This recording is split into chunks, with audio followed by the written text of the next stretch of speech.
Welcome back to our channel. So ఈరోజు blog వచ్చేసి మనకి గణేశ చతుర్థి రోజు మనకి పూజ అనమాట. లేట్ అయింది వీడియో పోస్ట్ చేయడం, కొంచెం పర్సనల్ వర్క్స్ ఉంది.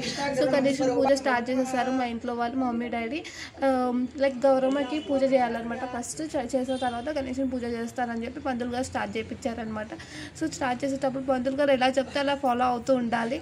మన శ్రద్ధ మొత్తం గణేశుని మీద పెట్టాలని చెప్పి పంతులు గారు చెప్పారనమాట. ఎలా చేయాలి ఫాలో అవుతూ వాళ్ళు చెప్పే స్టెప్స్ అన్ని ఫాలో అవుతూ ఉన్నాం అనమాట. ఇక్కడ మేము చాలా అంటే చాలా బాగా జరిగింది పూజ అయితే. మాకు చాలా మంచిగా అనిపించింది ఈసారి అయితే. అన్ని ఇయర్స్ కంటే కూడా ఈ ఇయర్ బాగా అనిపించింది. వీడియో ఎండ్ వరకు చూడండి, మీకే అర్థమవుతుంది.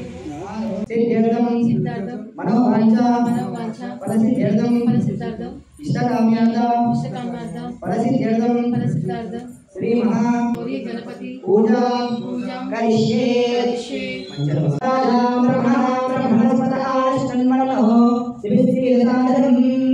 శ్రీ మహాగణాధిపతయే నమః. ఆవాహయామి ఆనందమయామి. ఇక్కడ మేము వచ్చేసి అందరం కలిసి ఇక్కడ అక్షంతలు వేయాలి గౌరమ్మ మీద అని చెప్పి మాకు వేయిస్తున్నారు. ఇంకోటి ఏంటి, కొంచెం మెల్లగా వేయండి ఎందుకంటే కొంచెం కదలకూడదు అని చెప్పి మెల్లగా వేయిస్తున్నారు. అండ్ మమ్మీ వాళ్ళు ఎలా చేస్తుంటే మేము ఇంకా ఫాలో అవుతున్నాం. అన్నీ కొన్ని చేయలేము కాబట్టి మమ్మీ డాడీ చేస్తుంటే మేము ఫాలో అవుతున్నాము ఇక్కడ. సో చాలా అంటే చాలా మంచిగా అనిపించింది ఇలా పూజ ఇన్వాల్వ్ అవ్వడం కూడా. అంటే ప్రెజెంట్గా ఉంది, చాలా పీస్ఫుల్ అనిపించింది మాకైతే. గణేశం చూస్తే చూడండి ఎంత క్యూట్ ఉన్నాడు, ఎంత బాగున్నాడో చూడండి. ఇక్కడ మళ్ళీ అక్షంతలు వేసేస్తున్నాము వినాయకునికి. అండ్ కలుషం పెడతాం కాబట్టి మేము కలుషం పెట్టి ఇక్కడ అక్షంతలం అందరం వేస్తున్నాం. అందరం ఇన్వాల్వ్ అవ్వడం అనేది ఒకటి. అంటే ఏదో ఒక వర్క్స్లో ఉండిపోతాం కాబట్టి అందరం ఇలా కూర్చొని పూజ చేయడం అంటే అదొక అంటే మాకు ఒక అదృష్టం లాగా అనిపించేసింది ఆ రోజు.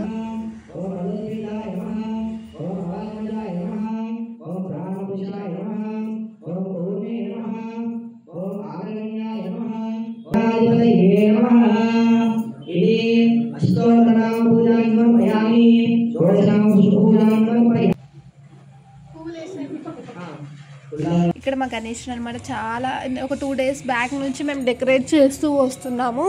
చాలా అంటే చాలా టైం పట్టింది. డెకరేట్ చేయడం సింపుల్గానే ఉంది కానీ డెకరేట్ చేయడం చాలా టైం పట్టింది. ఇంకా మమ్మీ తమ్ముడే, ఇంకా నేను ఆఫీస్ ఉంటుంది కాబట్టి ఆఫీస్కి వెళ్ళేసి వచ్చేసరికి వీళ్ళంతా రెడీ చేసి పెట్టేశారు. ఇంకా ఇలా దేవుడికి ఇప్పుడు చేయాలి అని అంటే చేసేసుకున్నాము మేము అందరం కలిసి. ఇంకా అందరం చేసేసరికి మాకైతే చాలా మంచిగా అనిపించింది పూజ చేస్తూ. మా చెల్లి వచ్చేసి ఇంకా బుక్స్ పెట్టడం దేవుని దగ్గర మర్చిపోయింది. ఇంకా నా ల్యాప్టాప్ కూడా పెడదాం అనుకున్నాను, కొంచెం ఇంకా వర్క్స్ ఉండేసరికి పెట్టలేకపోయాను నేను. బుక్స్ పెట్టేసరికి బుక్స్ మీద నేను కుంకుమ పసుపు వేయండి అని చెప్తే నేను కూడా కుంకుమ పసుపు అక్షంతలు వేస్తున్నాను అనమాట. ఇంకా అలా దేవుని దగ్గర 9 days పెట్టడం అలా మాది రిచువల్ అనమాట. సో దేవునికి ఇలా హారతి ఇచ్చేస్తున్నాం మేము.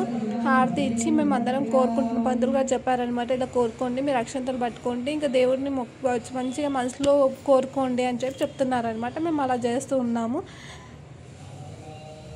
ఇక్కడ మా మమ్మీ వాళ్ళు ఫొటోస్ దిగేసారు లాస్ట్కి. మా డాడీ ఇక్కడ అక్షంతలు వేస్తున్నారు, మమ్మీకి ఆశీర్వాదం ఇస్తున్నారు. వీడియో నచ్చినట్లయితే లైక్, షేర్, సబ్స్క్రైబ్ చేయండి.